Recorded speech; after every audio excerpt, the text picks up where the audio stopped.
Dans un petit village niché au cœur de l'Afrique, entouré de forêts luxuriantes et de rivières chantantes, vivait une jeune fille nommée Nyasha. Ce village, où chaque lever de soleil était accueilli par les chants des oiseaux et le bruissement des feuilles, était un lieu de traditions anciennes et de valeurs partagées. Les habitants, unis par des liens de solidarité et de respect, travaillaient dur chaque jour pour cultiver la terre, élever leurs enfants et honorer leurs ancêtres.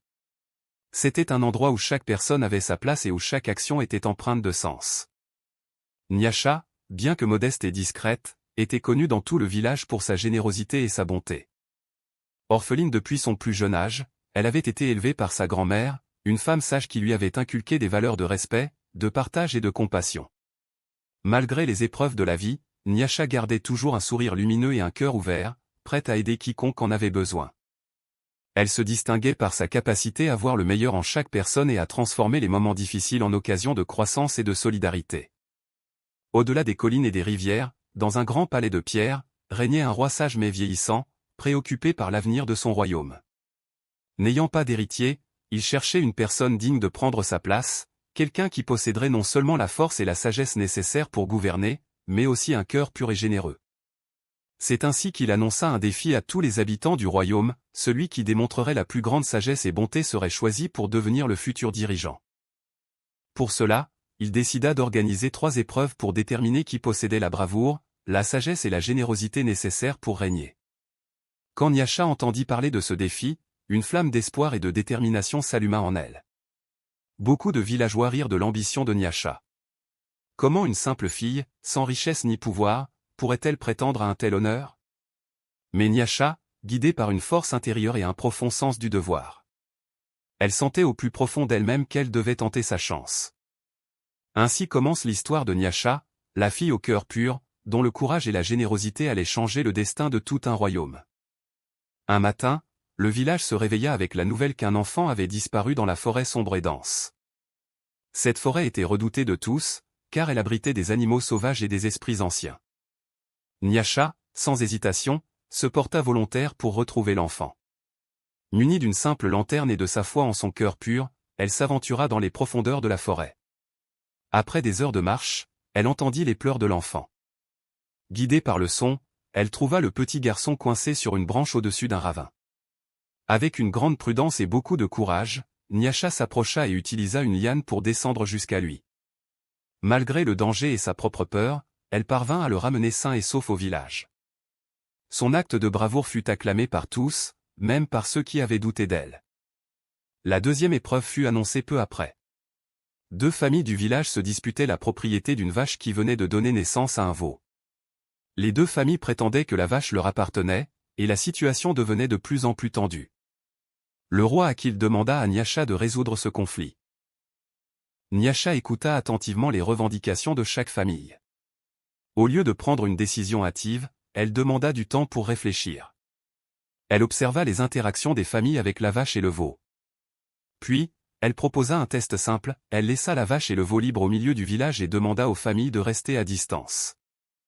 La vache alla immédiatement vers une des familles, montrant ainsi son véritable propriétaire.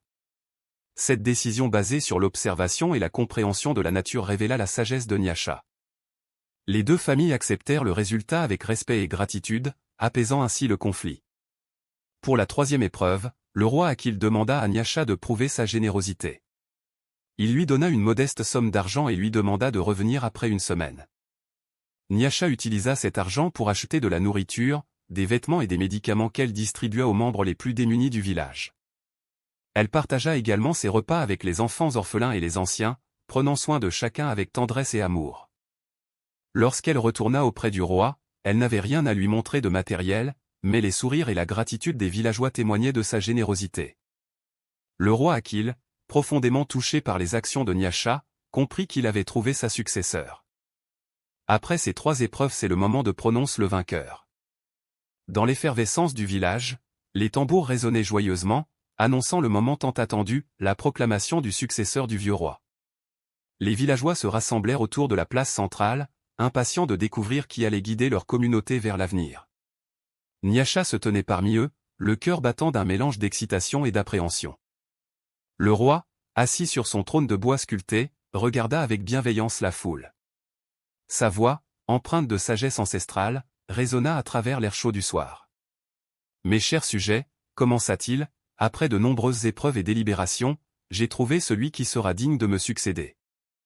Les villageois retenaient leur souffle alors que le roi posait son regard sur Nyasha. Un murmure d'étonnement parcourut la foule. Certains sourcils se froncèrent, d'autres sourires naquirent.